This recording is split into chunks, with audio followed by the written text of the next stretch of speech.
दोस्तों, एक बार फिर से स्वागत है आप सभी का आपके अपने favourite English learning channel scholar English पर।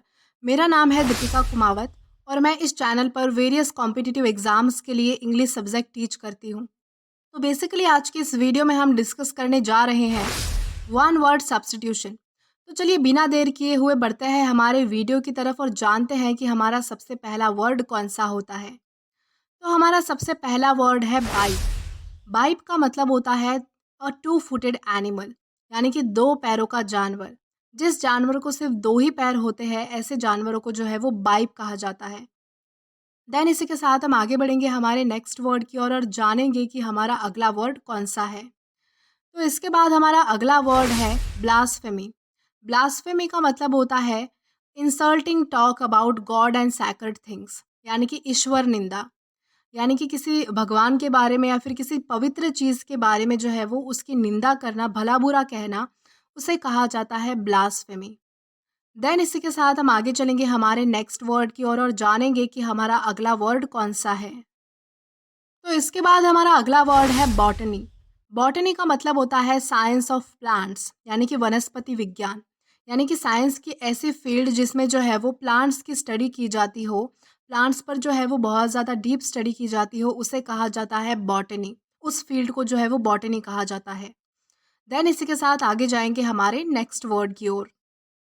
तो इसके बाद हमारा अगला वर्ड है ब्रिटल। ब्रिटल का मतलब होता है इजीली ब्रेकेबल मटेरियल, यानी कि आसानी से टूटने वाला। जो चीज़ जो है वो आसानी से टूट जाए उसे कहा जाता है ब्रिटल। फॉर एग्जाम्पल आइस या फिर ग्लास, ऐसी चीज़ों को जो है वो ब्रिटल कहा जाता है। देन इसके बाद अगला वर्ड है बर्गलर। बर्गलर का मतलब होता है a person who breaks into a building in order to steal, यानी कि चोर। यानी कि कोई ऐसा व्यक्ति जो किसी घर में या फिर किसी बिल्डिंग में घुस जाता है चोरी करने के लिए, उसे कहा जाता है बर्गलर। यानी कि चोर को जो है वो बर्गलर कहा जाता है। तो इसके बाद हमारा अगला वर्ड है कार्निवोरस। कार्निवोरस का मतलब होता है फीडिंग ऑन फ्लैश, यानी कि मांसाहारी।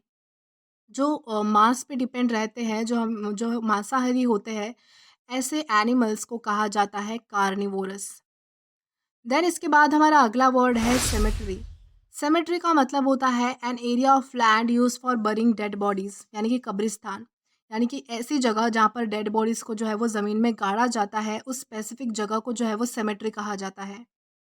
देन इसी के साथ आगे जाएंगे हमारे नेक्स्ट वर्ड की ओर। तो इसके बाद हमारा अगला वर्ड है सेंसोरियस।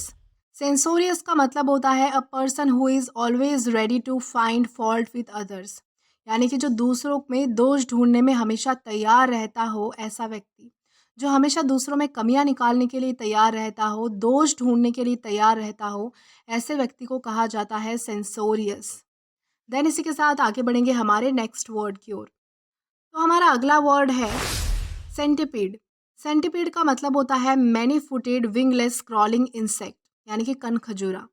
यानी कि कोई ऐसा इंसेक्ट जिसके बहुत ज़्यादा पैर होते हैं और विंगलेस होता है, यानी कि पंख नहीं होते, और क्रॉल करके चलता है, ऐसे इंसेक्ट को जो है वो सेंटिपीड कहा जाता है, जैसा कि अभी आप अपनी स्क्रीन पर देख सकते हैं। देन इसी के साथ आगे बढ़ेंगे आज के हमारे लास्ट वर्ड की ओर और जानेंगे कि हमारा वर्ड कौन सा है। तो हमारा लास्ट वर्ड है चैरिटी। चैरिटी का मतलब होता है love for fellow man, liberality towards the poor, alms giving, यानी कि कृपा, दयालुता, दान, उदारता या फिर भिक्षा। यानी कि जो दूसरों के लिए दयालु हो, जो दान करता हो, जिसका मन बहुत ज़्यादा बड़ा है, उसे कहा जाता है चैरिटी। तो इसी के साथ जो है हमारा वीडियो यहीं पे ख़त्म होता है। आई होप आपको ये वीडियो ज़रूर पसंद आया होगा और समझ भी आया होगा। और अगर आपको ये वीडियो पसंद आया है तो do like this video, subscribe the channel and share as much as you can. और अगर आपने इससे पहले वाले वीडियोस नहीं देखे हैं तो आप यहाँ पर क्लिक करके वो पहले वाले वीडियोस भी देख सकते हैं। Till then keep learning. Thank you.